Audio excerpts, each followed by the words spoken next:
I just want to upload a quick video and go over the build that I've got on the 4runner and go over each upgrade that I did and how much it costs. I'm going to go over these upgrades in the order that I did them. So I started off with a 4runner TRD Off-Road Premium with KDSS. I added window tint right away because of how hot it is here in the summer. After owning the vehicle for a few months, I added the TRD Pro Grill and some NFAB Nerf Bars. I really like the way the TRD Pro Grill looks versus the sombrero looking T logo emblem that comes on the front of the regular off-road 4runner.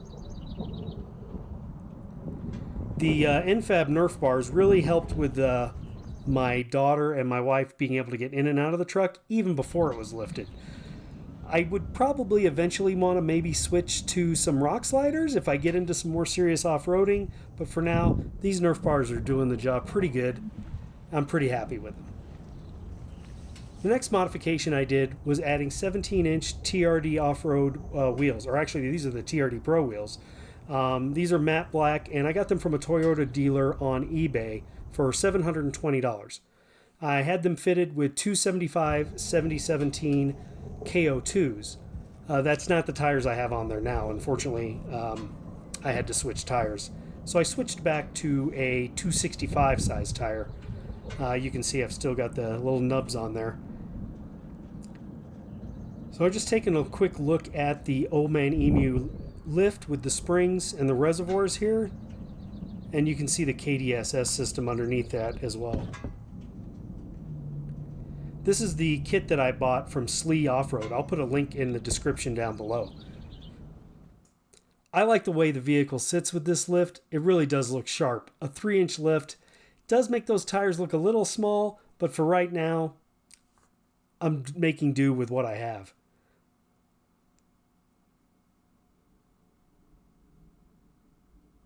The current tires I have are Grabber ATXs, and I'm pretty happy with them so far. The KO2s did slip a little in the rain.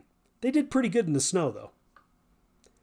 The next modification that I made was a CompuStar remote start.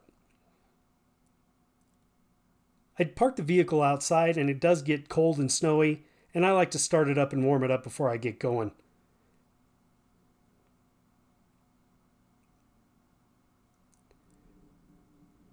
After putting the remote start on, I went with a NoX-LuX, I think is the name of the company, emblem blackout kit. I got that directly from their website, and it was about $150. There are some cheaper ones available now, but at the time, the blackout badges I got from NoX-LuX, that was the only ones you could get. Next, I added these mole storage panels from Rago Fabrication. These are awesome for getting things off the floor and from bouncing around in the back of the truck. So these are things that I carry with me all the time. Flashlights, tow strap, a small shovel for digging out, and hitch grease for when I have my trailer hitched up. You see I have the hitch in the back there. It really does help clean up the back there. I got those storage panels for $300 since they were raw metal, and then I just paid $60 to somebody local to get them powder coated. That worked out pretty good. Another addition I made is this Tekonsha P3 brake controller I got off Amazon.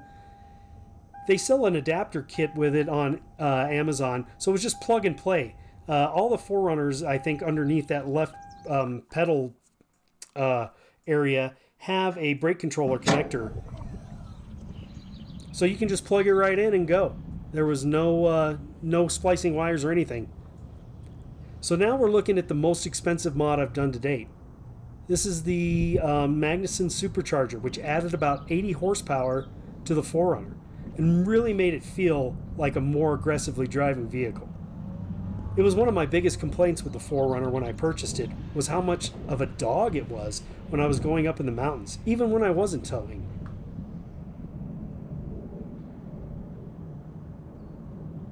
Now I can pass cars confidently on small 2-lane roads. The Magnuson Supercharger was $6,600.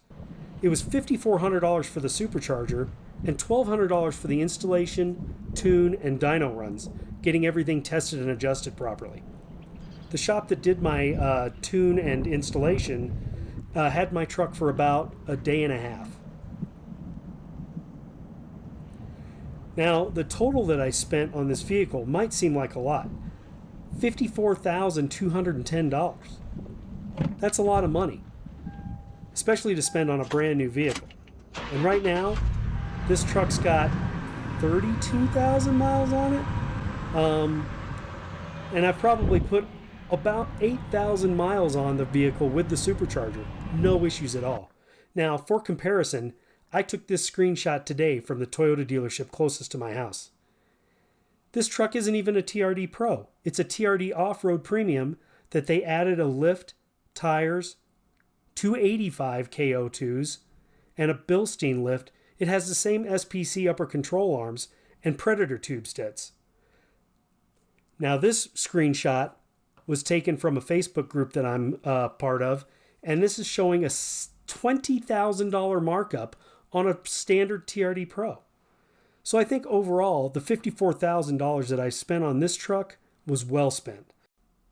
Even with the supercharger added, I think I can still easily get 300, 400, even 500,000 miles out of this vehicle. So thank you for watching the video. If you like what you see, please subscribe, and hopefully I'll have some new videos soon when I do my next set of modifications.